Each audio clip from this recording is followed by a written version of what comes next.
Facebook या प्यार। एक शादीशुदा महिला को प्यार का चस्का लगता है और फेसबुक पर उसे प्यार हो जाता है और फिर आशिक ने कुछ ऐसा कर डाला कि जो उसकी ज़िंदगी कहीं की भी नहीं रही। तो क्या हुआ था, पूरी घटना को जानने के लिए वीडियो में बने रहें। नमस्कार दोस्तों, मैं जेपी पाल भोजपुरी, उत्तर प्रदेश जिला जौनपुर से।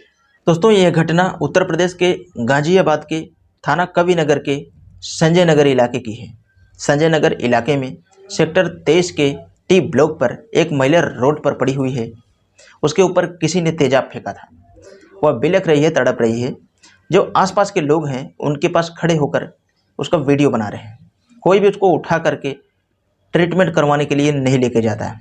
तभी एक महिला आती है और वो लोगों को गाली देती है, कहती है कि तुम्हें शर्म आनी चाहिए। जो एक महिला रोड पर पड़ी तड़प रही है, तुम उसे उठाने की वजह उसका वीडियो बना रहे हो। तभी यहाँ पर एक आदमी कहता है कि हमने पुलिस को इन्फॉर्म कर दिया है, यह काम पुलिस का है। इतने में पुलिस आती है और एम्बुलेंस में रख कर उस महिला को लेकर जाती है। ले जाने के बाद में डॉक्टर बोलता है कि इसको हम नहीं बचा सकते हैं। वो कहते हैं कि इसको बड़े हॉस्पिटल में लेके जाइए। तो बड़े हॉस्पिटल में लेके जाते हैं उसे, तो रास्ते में उसे बात करने लगते हैं। तो महिला उनको यहाँ पर सारा कहानी बता देती है। पुलिस वाले कहते हैं कि तुम्हारे ऊपर तेजाब किसने डाला। तो वो बताना शुरू करती है कि उसका नाम नेहा है, वह संजय नगर कॉलोनी की रहने वाली है। उसके पति का नाम सूरज है। सूरज प्राइवेट कोचिंग सेंटर में काम करता है और उसका 5 साल का एक लड़का है। वह बताती है कि उसका एक दोस्त है राहुल, उसने उसके चेहरे पर एसिड फेंका है। राहुल से उसकी दोस्ती जो है वो फेसबुक से होती है। यहाँ पे पुलिस उसको हॉस्पिटल में भर्ती करवाती है। उसके बाद में उसके पति सूरज के पास फ़ोन किया जाता है और उसको बुलाया जाता है। पुलिस उसको बुलाती है, उसके बाद में अपने पास बुला के पूछती है कि पूरा मामला क्या है, पूरा बताओ। तो सूरज बताता है कि एक राहुल नाम का लड़का है, वह उसने मेरी पत्नी को तंग किया और फेसबुक से इससे बातचीत हुई थी। मैंने इसको पहले ही मना किया था लेकिन यह नहीं मानी। हमको मालूम था कि यह एक न एक दिन गलत इंजाम होगा और जो कि आज हो ही गया। दोस्तों, यहाँ पे पुलिस के सामने मेन एक्शन ये था, राहुल को किसी भी हालत में पकड़ना होगा। उसके बाद में राहुल को पकड़ने की कोशिश करते हैं वो लोग। पुलिस अब राहुल के घर पे जाती है। राहुल घर से फरार था लेकिन उसकी लोकेशन को देख करके पुलिस उसको हापुड़ चुंगी से पकड़ लेती है। हापुड़ चुंगी से पकड़ने के बाद उसको सख्ती से उससे पूछताछ की जाती है। तो यहाँ पर पूरा राज खुलता है। अब जब वो राहुल होता है, जो वो बताता है कि फेसबुक पर नेहा से उसकी मुलाकात हुई थी। फिर एक दिन राहुल नेहा से कहता है कि मैं तुमसे शादी करना चाहता हूँ, जबकि उसको ये नहीं पता था कि इसकी शादी पहले से हो चुकी है। और जो नेहा रहती है उसका 5 साल का एक बच्चा था और वह राहुल को बताई भी नहीं थी कि हमारी शादी हो चुकी है। नेहा ऐसे ही कुछ सोच रही थी कि हमारे पैसे निकलते रहेंगे, हमारे खर्चे बर्चे चलते रहेंगे और इसको फंसा के रखूँगी। आदमी तो है ही लेकिन एक बॉयफ्रेंड भी रहेगा। अब कहानी का जो टर्निंग है यहीं से स्टार्ट है, यहाँ से ज़रा गौर से सुनना। राहुल अब नेहा से शादी करना चाहता है और वह नेहा से कह देता है कि चलो अब भाग चलते हैं आज और हम लोग शादी कर लेते हैं। जब घर वाले नहीं मान रहे हैं तो हम लोग चलो भाग के शादी करते हैं। अब यहाँ पे नेहा जो है फंस जाती है। यहाँ पे वो फंस इस बात से जाती है कि वो तो शादी पहले से ही कर चुकी थी। वो फिर बताती है कि हमारी शादी हो चुकी है और हमारा 5 साल का एक लड़का भी है।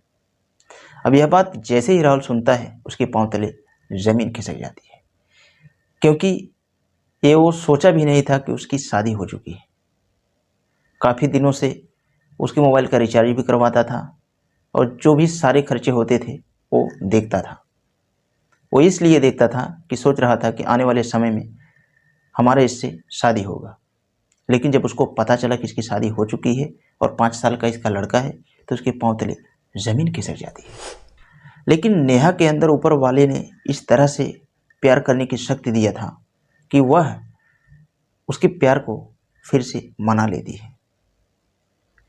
इन दोनों की मानामानी हो जाती है। उसके बाद में फिर से यहाँ से प्यार मोहब्बत की एक नई शुरुआत होती है। अब 3 जून को राहुल का जन्मदिन था और जन्मदिन पर वह एक होटल में एक कमरा बुक करता है और नेहा को वहीं पे बुलाता है। अब नेहा का वो इंतज़ार करता रहता है, होटल के सामने खड़ा होकर वो देखता रहता है रोड पर। तभी नेहा एक फॉर्च्यूनर के गाड़ी से उतरती है। उतरकर वो किसी अनजान व्यक्ति के साथ में ही थी। उसके बाद में वो आती है। जब आती है और यहाँ पर जो उसका प्रेमी राहुल था उससे पूछता है कि तुम इतनी लेट क्यों आई और तुम किससे आई हो, कौन सी सवारी से आई हो। तो नेहा बताती है कि मैं तो ऑटो से आई हूँ, जबकि उसको सब कुछ मालूम था। राहुल को शक हो जाता है कि मेरे साथ साथ किसी और के साथ भी ये नैन मटक्का कर रही है। दरअसल शहरों के अंदर ऐसा अक्सर होता ही है। अब यहाँ पे राहुल जो था वो पहली बार तो उसको छोड़ देता है, लेकिन दूसरी बार एक बार और नेहा को जब बुलाता है तो वह उसी फॉर्च्यूनर से उतरती है। अब यहाँ पे दोस्तों क्या होता है, जो राहुल होता है वह नेहा से बहुत तेज लड़ाई झगड़ा करने लगता है और वह कह देता है कि तुम मेरे साथ साथ किसी और से नैन मटक्का कर रही हो। दोस्तों यहाँ पे इन दोनों के बीच में झगड़ा होता है और नेहा राहुल को छोड़ देती है और अब उसका फ़ोन तक भी रिसीव नहीं करती है। राहुल उसके पास बार बार फ़ोन करता है लेकिन फ़ोन नहीं उठाती है। राहुल कहता है कि अगर तूने मेरा फ़ोन नहीं उठाया तो मैं तुम्हारे पति से यह सब कुछ बता दूंगा।